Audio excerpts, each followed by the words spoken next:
Bien, ¿qué tal amigos? Bienvenidos a un podcast más. Hoy vamos a hablar un poco sobre el tema de los hijos mayores de 18 años. ¿Ok?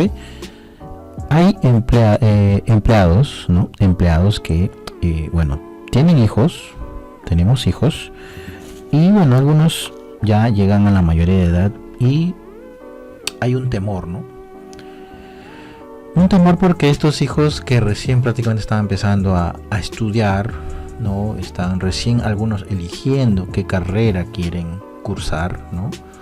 Recién se están haciendo orientaciones vocacionales y todas esas cosas.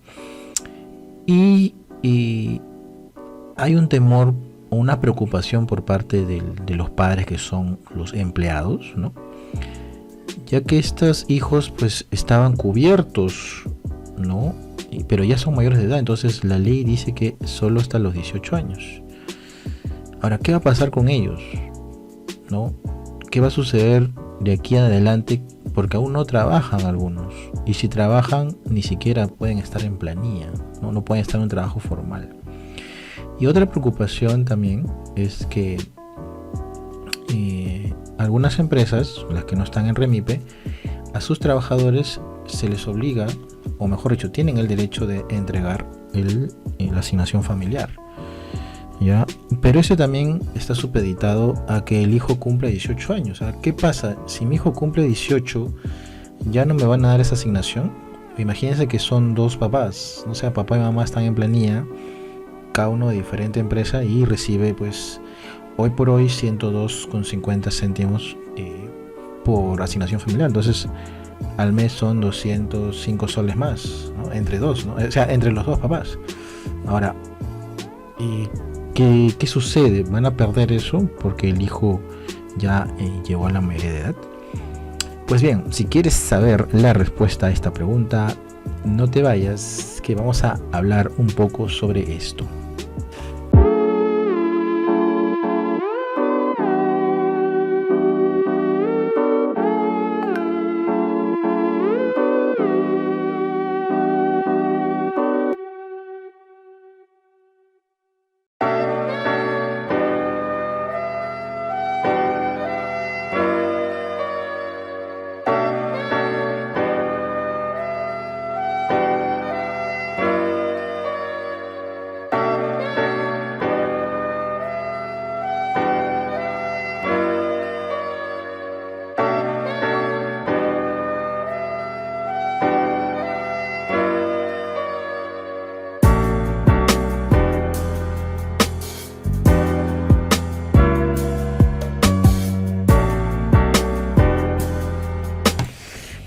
Bien, retomando entonces el tema, ¿qué sucede en esta ocasión con estos hijos? Vamos a ir por partes, ¿ok? Bien, en primer lugar tenemos el bloque de la asignación familiar. La asignación familiar, ¿no?, es el pago que el empleador hace a las personas o los trabajadores que tienen hijos, ¿no?, menores de 18 años, ¿ya? Basta que sea menor de 18 años. Esa es la condición, que tenga hijos. No te dice si sus hijos son dentro del matrimonio, no te dicen si sus hijos son con tu esposa o con tu amante, no te dice nada de eso. Basta que tengas hijos. Estos hijos van a permitir que tu empleador te otorgue un 10% de la remuneración mínima vital vigente a la fecha. Ahora, ¿qué pasa cuando el hijo ya cumple más de 18 años? Acá hay un tema que preocupa a algunos. Entonces ya no me van a dar esa asignación.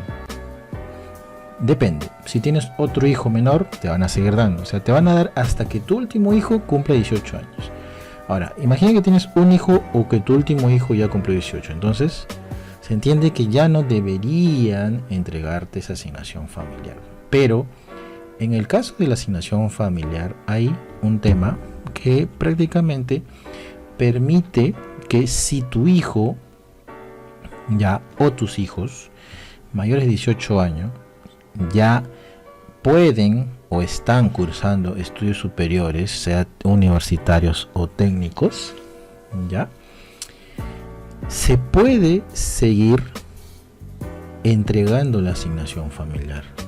Hay que recordar un poco, ¿no?, conceptualizando, ¿no?, que de acuerdo con la ley de la asignación familiar para trabajadores de la actividad privada, ya que es la ley 25.129, todo trabajador de este régimen, ¿no?, de la actividad privada, con contrato vigente y cuyas remuneraciones no se regulen por negociación colectiva, tienen derecho a percibir una asignación familiar. Ahora, es decir, que cabe precisar que la asignación familiar también contempla a los trabajadores que tengan hijos hasta 24 años, ¿ok? Hasta 24 años. Siempre y cuando estos se encuentren cursando estudios superiores, ¿ok? En este caso, la acreditación deberá ser sustentada con las constancias de matrícula o los recibos de pago de pensión que den fe de esa situación. Ahora, es posible de que el empleador cada semestre, ¿no?, o cada año, o algunos cada fin de ciclo, ¿no?, los ciclos estudiantiles de universidad o instituto son de 4 o 5 meses, te vuelvan a pedir, ¿no?, justamente estos documentos para constatar que tu hijo está trabajando, porque obviamente una cosa es que ingreses, una cosa es que te matricules y otra cosa es que estudies, porque como algunos hay un porcentaje que tiende a abandonar. Entonces obviamente la empresa no va a seguir otorgando una asignación familiar a un hijo menor de edad que supuestamente empezó a estudiar pero que hoy no está estudiando por razones X, porque no quiso, porque se aburrió, porque bueno, hubo problema económico general, tuvo que dejar de estudiar y ahora está trabajando, entonces ya no procede, ¿ok? Ahora, ese es en el caso de la asignación familiar, que es una cosa. Hay que recordar que la asignación familiar, sobre todo del tema privado, lo cubre el empleador. Es un monto que el empleador está pagando, ¿ok? No sale del Estado. Entonces, ahora nos vamos a salud. Si mi hijo que está estudiando y por él yo puedo seguir percibiendo asignación familiar, entonces también puede salud seguir cubriendo a mi hijo. Aquí hay un tema. Si bien es cierto, salud lo paga tu empleador también, ¿ya? Y salud te da el derecho de que puedas tú registrar a tu cónyuge, concubino, a la madre gestante, a tus hijos menores de 18 años y a los hijos mayores de 18 años que sí pueden, que tengan algún, por decir así, discapacidad temporal o total para trabajo, ¿ok? Entonces a ellos sí se les sigue cubriendo en salud, porque obviamente se entiende, hay un problema de salud principal y eso pues justamente hace que salud tenga esa aún posibilidad de seguir atendiendo, pero a los que no tienen esa imposibilidad, ¿por qué no? Si están estudiando, no pueden trabajar, o si tienen un trabajo, no es un trabajo formal o un trabajo que sea en planilla, ¿ok? Entonces, vamos a analizar un poquito, ya, y vamos a ver. Para entender cómo funciona salud, es necesario revisar la normativa correspondiente a este aspecto. Existen dos normas vinculadas al tema de la edad de los asegurados, ¿ok? Uno, la primera es que la ley que crea salud y su respectivo reglamento, y la segunda es la modernización de la seguridad social en salud y su reglamento. O sea, hay dos leyes, ¿ok? En este sentido, en este caso, la ley 27056 es la ley que crea el Seguro Social de Salud, ¿ok? Y en su tercera disposición final y transitoria menciona que en todo lo que no prevé la ley, ya regirá, o sea, la ley de la creación del Seguro Social, regirá la ley 26790, que es la ley de modernización de la seguridad social en salud y sus normas reglamentarias. Entonces, la ley de creación de seguridad social dice que lo que no esté aquí en esta hoja, en esta ley que hemos hecho, lo que nos haya faltado, lo que no hayamos previsto o lo nuevo que pueda suceder, lo tienes que ver en la ley de modernización de seguridad social, ¿ok? Entonces vamos entendiendo ahí. Lo que no esté en la ley de salud lo vas a encontrar en la ley de modernización. Ahora, dado que en la primera ley o primera norma no se hace referencia a quiénes son los derechohabientes, ¿ya? Es necesario recurrir a la ley de modernización, ¿ya? En la cual en su norma, en su artículo 3 menciona que los asegurados del Seguro Social de Salud son afiliados regulares o potestativos y sus derechohabientes. Y agrega que estos últimos, a estos derechohabientes mencionados son, como ya lo había adelantado un poco, el cónyuge o concubino, ¿ok? Al que se refiere el artículo 326 del Código Civil, así como los hijos menores de edad o mayores de edad incapacitados en forma total o permanente para el trabajo, siempre que no sean afiliados obligatorios. O sea, siempre que este hijo menor o mayor de 18 años incapacitado no sea afiliado directamente a salud, ¿okay?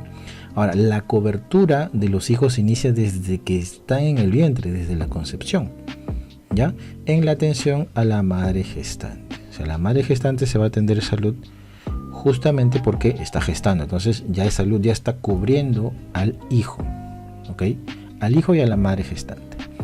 Ahora, es interesante lo que plantea la norma, pues no solo se restringe la cobertura a los hijos menores de edad, sino que además señala que solo están cubiertos los mayores incapacitados de forma total o permanente para el trabajo. Es decir, que está dejando ya de lado, ¿no?, al incapacitado parcial. Asimismo, esta norma termina dejando fuera también de la cobertura del Seguro Social a los estudiantes que siguen una profesión u oficio con éxito, con lo cual los expone a no recibir atención médica cuando lo requieran, puesto que no cuentan con la independencia económica para pagar un seguro, ya que no generan ningún tipo de renta, pues se están dedicando mayormente solo a estudiar y son los padres quienes los están manteniendo. ¿Ok? Si la pensión por alimentos son hasta los 28 años por razones académicas, debería entenderse que también salud debería cubrir, pues, ¿no?, hasta unos años adicionales de la mayoría de edad. ¿Ok? Del mismo modo podemos verificar una incongruencia respecto a la realidad, porque por un lado el artículo 30 del reglamento de la ley de la modernización, ¿ok?, señala que la calidad del asegurado de derechohabiente deriva de su condición de dependiente del afiliado regular. Es decir, mientras los hijos sean dependientes, deberían seguir percibiendo el beneficio del seguro. Pero a los 18 años, si bien es cierto, ya se accede a la mayoría de edad, ya es un ciudadano más que puede votar, ¿por qué entonces debería poder seguir cubriendo si estas personas a veces no terminan por encontrar un trabajo o estudiar? Ahora, si analizamos lo que sucede en la realidad, salud no está cumpliendo con lo que estipula en su norma supletoria, y este incumplimiento lleva a la no atención médica del estudiante, aún dependiente del afiliado, o sea, bajo esa premisa que hemos visto anteriormente. ¿Ok? Ello se comprueba en la práctica, pues si cumples 18 años el día de ayer, hoy ya no podrás gozar de los beneficios del Seguro Social de Salud. Es decir, la normativa de salud parte de la premisa que uno gana la independencia absoluta a los 18 años, lo cual en realidad es falso. ¿Ok? A 18 años puedes ser mayor de edad, pero no necesariamente ya eres una persona que pueda solventarse económicamente por sí mismo. Asimismo, hay que complementar que la normativa de salud, ¿no?, que hemos visto, es necesario mencionar el Decreto Supremo 00299, en donde el artículo 20 menciona que las prestaciones de salud a los escolares, universitarios y estudiantes de institutos superiores no universitarios, a los extranjeros que ingresan al país en calidad de turistas y a las personas dedicadas exclusivamente a las tareas de su hogar, se otorgan mediante convenios entre los Ministerios de Educación y Salud, universidades nacionales y demás órganos competentes del Estado, cuya financiación debe sustentarse en sus respectivos presupuestos de ser el caso. ¿Ok? Esto quiere decir que existen algunos convenios con ciertas instituciones educativas, mas no cubre al total de la población estudiantil.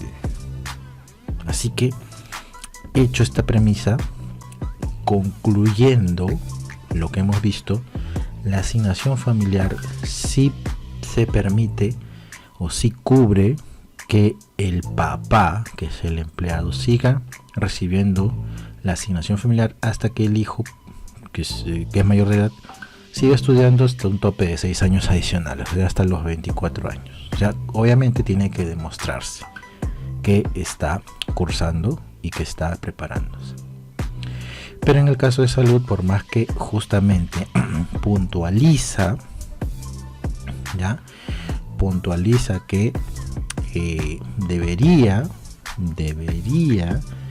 ser debería otorgársele, ¿no?, el derecho a cobertura, ya que obviamente sigue siendo dependiente ya el hijo del papá, a pesar de que dice, ¿no?, la calidad del asegurado del derecho habiente deriva de su condición de dependiente del afiliado regular, ya que está en el artículo 30 del reglamento de la modernización, de la ley de modernización.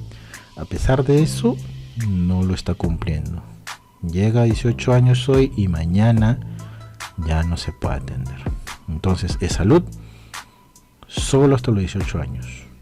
No se puede seguir atendiendo por más que estudie. Asignación familiar sí puede seguir recibiendo hasta 6 años adicionales. ¿Ok? Bien, amigo, espero que este podcast te haya servido de mucho. Espero que te sirva. Y nos vemos en un siguiente podcast. Así que nos vemos. Adiós, amigos.